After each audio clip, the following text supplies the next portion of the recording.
రాయలసీమ ప్రాంతంలోని ఒక చిన్న పల్లెటూరులో వెంకటయ్య అనే భక్తుడుండేవాడు. అతను ఎంత పేదవాడైనా భగవంతుని పేరు మానేవాడు కాదు.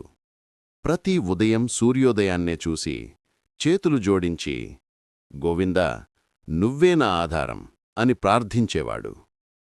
కాలం మారింది. ఒక సంవత్సరం వర్షం పడలేదు. పొలాలు ఎండిపోయాయి. ఇంట్లో తినడానికి గింజలు కూడా లేవు.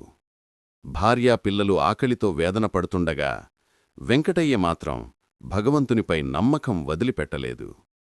ఒక సాయంత్రం అతని భార్య ఏడుస్తూ అడిగింది, ఇంత దరిద్రంలో కూడా నువ్వు దేవుడిని నమ్ముతావా? వెంకటయ్య నవ్వుతూ అన్నాడు, మన విశ్వాసమే ఆయన పరీక్ష. మనం నిలబడితే ఆయన తప్పకుండా కాపాడుతాడు.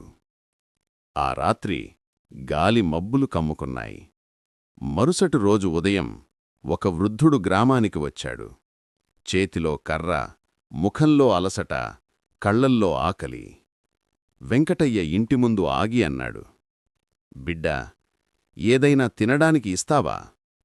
వెంకటయ్య చుట్టూ చూశాడు. ఇంట్లో ఏమీ లేదు. ఒక్క ముక్క అన్నం మాత్రమే ఉంది. అతడా ఒక్క ముక్క అన్నం వృద్ధుడికిచ్చాడు. స్వామీ, ఇది నా దగ్గర ఉన్నది అంతే, మీరు తినండి. ఆ వృద్ధుడు నవ్వుతూ ఆ అన్నం తిన్నాడు. వెళ్లే ముందు అన్నాడు, నీ విశ్వాసం పరీక్షలో నిలబడాలి బిడ్డా అని చెప్పి అక్కడినుంచి నడుచుకుంటూ వెళ్ళిపోయాడు. మరుసటి రోజు ఉదయం ఆకాశం మబ్బులతో నిండిపోయింది. మొదట చిన్న చినుకులు, తరువాత గట్టిగా వర్షం.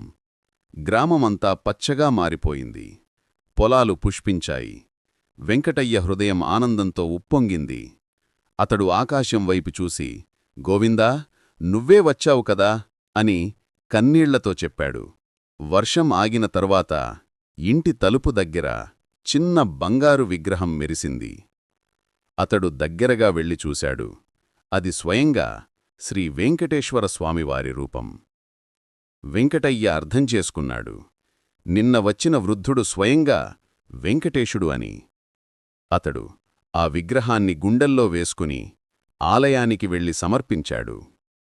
గ్రామమంతా ఆ అద్భుతాన్ని చూసి భక్తితో నిండిపోయింది. వెంకటయ్య పేరు ఆ ఊరంతా వినిపించింది. ఇప్పటికీ ఆ గ్రామంలో వర్షం ఆలస్యంగా పడినా వెంకటయ్య గుడిలో గోవిందా గోవిందా అనే శబ్దం వినిపిస్తే వాన తప్పక కురుస్తుందని అక్కడివాళ్లు నమ్ముతారు. పరీక్షలు వస్తాయి, కాని విశ్వాసమున్నవాడు ఎప్పుడూ ఒంటరిగా ఉండడు. శ్రీ వెంకటేశుడు తన భక్తుల్ని ఎప్పుడూ కాపాడుతూనే ఉంటాడు. గోవింద.